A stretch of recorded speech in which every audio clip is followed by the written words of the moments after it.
இதுக்கு அடுத்ததாக என்ன செய்ய போறோம்? ருக்குவுக்கு போகிறோம். ருக்குவுக்கு போகும்போதும் கை உயர்த்தி கொண்டு ருக்கு செய்வது சுன்னத், கை வைத்துவது. அதை பற்றி உங்களுக்கு விளக்கமா சொல்லிட்டேன். 20க்கும் அதிகமான சஹாபாக்கள் அதை ரிவாய் செய்திருக்கிறாங்க. இன்ஷா அல்லாஹ் அது சுன்னத்தான அமல், அதை நாம் செய்வோம் இன்ஷா அல்லாஹ். எப்படி கை வைக்கிறது? நான் தக்பீர் ஆரம்ப தக்பீரின் போது எப்படி கை உயர்த்த வேண்டும் என்று சொன்னேனோ அதே அமைப்புத்தான். கை எந்த இடத்துலலாம் உயர்த்தணும் என்று சொல்றோமோ அங்கெல்லாம் இதே அமைப்புத்தான்.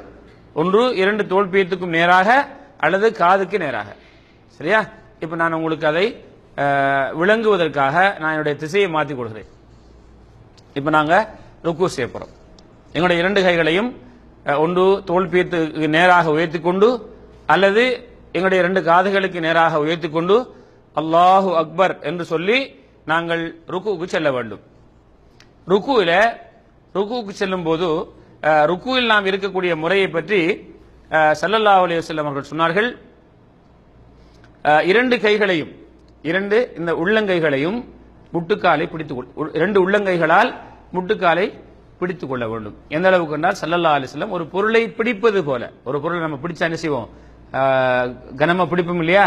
அந்த மாதிரி இந்த 2 கை விரல்களும் 2 கையுடைய விரல்களும் விரிந்தவாறு முட்டை இறுக பிடித்துக் கொள்வார்களாம் ஸல்லல்லாஹு அலைஹி வஸல்லம். அவர்களுடைய இந்த கை அவங்களுடைய விலாவை விட்டும் தூரமாக இருக்கும், சேர்ந்திருக்காது. அவங்களுடைய தலை, முதுகு, பிற்பகுதி எல்லாம் சமமாக இருக்கும். எந்த அளவுக்கு என்றால் தண்ணீர் ஒரு பாத்திரத்தை அவங்களுடைய முதுகுல வச்சா என்ன அந்த பாத்திரம் கீழே விழாமல் இருக்கும், ஆடாமல் அசையாமல். ஒவ்வொரு இடத்திலும் கியாமிலையும் ருக்குவிலையும் நிமிரும் போது யாத்திதால் அதிலேயும் சுஜூதிலேயும் 2 சுஜூதுகளுக்கு மத்தியில் அமர்வதிலும் அமைதி பெற வேண்டும். எப்படி சொன்னாங்க ஸல்லல்லாஹு அலைஹி வஸல்லம்? ஒவ்வொரு உறுப்புகளும் அந்தந்த இடத்துக்கு போய் அமைதி பெறும் வரை அந்தந்த இடங்களிலே நாம் அமைதியா இருக்கணும். அவசரமாக செய்யக்கூடாது இல்லைங்களா? அப்ப நாங்க இந்த ருக்குல எங்களோட சொன்ன பிரகாரம் எங்களுடைய உடல்களை வைத்துக் கொள்ளணும், அமைதியாகவும் இருக்க வேண்டும். இப்ப சுஜூத் சேரம் பாருங்க, ருக்கு சேரம் பாருங்க. சுஜூதல்ல ருக்க அல்லாஹு அக்பர் என்ற எங்களுடைய 2 இந்த கைகளையும் இந்த முழங்கையிலே இறுக பிடித்துக் கொள்ள வேண்டும். எங்களுடைய 2 கைகளும் எங்களுடைய விலாக்களை விட்டும் தூரமாக இருக்க வேண்டும். தலை, முதுகு, பிற்பகுதி நேராக இருக்க வேண்டும். நேரா இருக்குதா? இங்க நாம் ஓதக்கூடிய திக்ர் என்ன? சுப்ஹான ரப்பியல் அஸீம், சுப்ஹான ரப்பியல் அஸீம், சுப்ஹான ரப்பியல் அஸீம். ஒரு முறை ஓதுவது வாஜிபு, ஒன்றுக்கும் அதிகமாக ஓதுவது சுன்னத். ரசூலுல்லாஹி ஸல்லல்லாஹு அலைஹி வஸல்லம் 3 முறைகளை 3 தடவையை விடவும் அதிகமாக ஓதிருக்கிறாங்க. குறிப்பாக இரவு தொழுகைகளில் ஸல்லல்லாஹு அலைஹி வஸல்லம் அவர்கள் நிற்கும் போது எவ்வளவு நீட்டி தொழுவார்களோ கிட்டத்தட்ட அந்த அளவிற்கு ருக்குவை சுஜூதை நீட்டுவார்கள் என்று வந்திருக்கிறது. ஆகவே சுப்ஹான ரப்பியல் அஸீம் என்று மோதலாம். சில ரிவாயத்துகளிலே சுப்ஹான ரப்பியல் அஸீம் வ பிஹம்திஹி என்றும் வந்திருக்கிறது. அதே போன்று சுப்பூஹுன் குத்தூசுன் ரப்புல் மலாயிகத்தி வர்ரூஹ் இப்படியும் ரசூலுல்லாஹி ஸல்லல்லாஹு அலைஹி வஸல்லம் ஓதிருக்கிறாங்க. சுப்ஹானக்கல்லாஹும்ம ரப்பனா வ பிஹம்திக் அல்லாஹும்ம ஃபிர்லி இப்படியும் ஓதிருக்கிறார்கள். இன்ஷா அல்லாஹ் இந்த முறையிலே ருக்குவை முடித்துவிட்டு இந்த ருக்குவில் அமைதியாக இருந்துவிட்டு, அதே போல ஸல்லல்லாஹு அலைஹி வஸல்லம் சொன்னாங்க, ருக்குவிலே ஓதுவதை, ஏதாவது ஒன்றை ஓதுவதை, குர்ஆன் வசனங்கள் ஓதுவதை ரசூலுல்லாஹி ஸல்லல்லாஹு அலைஹி வஸல்லம் அவர்கள் தடுத்திருக்கிறார்கள். இங்க குர்ஆன் வசனம் ஓதக்கூடாது. அதற்கு பிறகு இஅ்திதாலுக்கு வர வேண்டும். சமி அல்லாஹு லிமன் ஹமிதா,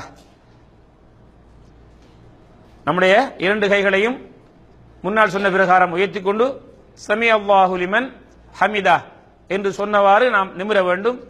இங்கே ரப்பனா லக்கல் ஹம்து என்று மோதலாம், ரப்பனா வலக்கல் ஹம்து என்று மோதலாம் ஒரு வாவை கூட்டி, அல்லது அல்லாஹும்ம ரப்பனா லக்கல் ஹம்து என்று ஓதலாம், அல்லது அல்லாஹும்ம ரப்பனா வலக்கல் ஹம்து. மீண்டும் ஒரு முறை சொல்கிறேன் கேளுங்கள். இதில் 4 விதமாக வந்திருக்கிறது. ரப்பனா லக்கல் ஹம்து, அடுத்தது ரப்பனா வலக்கல் ஹம்து. முதலுக்கு இதுக்குள்ள வித்தியாசம் என்ன? ஒரு வாவு. முதல்ல ரப்பனா லக்கல் ஹம்து, இங்க ரப்பனா வலக்கல் ஹம்து. மூன்றாவது முறை என்ன? அல்லாஹும்மே சேர்க்கிறது. அல்லாஹும்ம ரப்பனா லக்கல் ஹம்து, அல்லாஹும்ம ரப்பனா வாவசத்துக்கு வலக்கல் ஹம்து. பிறகு இதுக்கு பிறகு என்ன? மில் அஸ்ஸமாவாதி வ மில் அல் அர்தி வ மில் மா ஷி'த மின் ஷைஇன் பஅத் என்ற திக்ர்கள் எல்லாம் வந்திருக்குது. இன்ஷா அல்லாஹ் நான் சொன்னதை ஓதினால் கூட போதும். மேலதிகத்துக்கு இன்ஷா அல்லாஹ் இருக்கக்கூடிய அந்த புத்தகத்தை நீங்கள் துஆ புத்தகத்தை நீங்கள் பார்த்தால் உங்களுக்கு கிடைக்கும். இங்கேயும் அமைதி பெற வேண்டும். சிலர் என்ன செய்றாங்கண்டா ருக்குல இருந்து எழுந்த உடனேயே சுஜூதுக்கு போயிடுவாங்க. சிலர் ருக்குவுக்கு போய் இருக்க மாட்டாங்க, உடனே இஅ்திதாலுக்கு வந்து விடுவார்கள். இப்படிப்பட்ட தொழுகையை ஸல்லல்லாஹு அலைஹி வஸல்லம் சேராது என்று சொன்னாங்க. ஸல்லல்லாஹு அலைஹி வஸல்லம் சொன்னார்கள், திருடர்களில் மிக கெட்ட திருடன் யார் தெரியுமா? தொழுகையில் திருடுறவன். சஹாபாக்கள் கேட்டாங்க, யா ரசூலுல்லாஹ், தொழுகையில் எப்படி யா ரசூலுல்லாஹ் திருடுவது? ரசூலுல்லாஹி ஸல்லல்லாஹு அலைஹி சொன்னாங்க, யார் ருக்குவையும் சுஜூதையும் சரிவர செய்யவில்லையோ அவன்தான் திருடர்களில் ஆக கெட்ட திருடன் என்று சொன்னாங்க ஸல்லல்லாஹு அலைஹி வஸல்லம். திருடர்கள்ல ஆக கெட்ட திருடன்.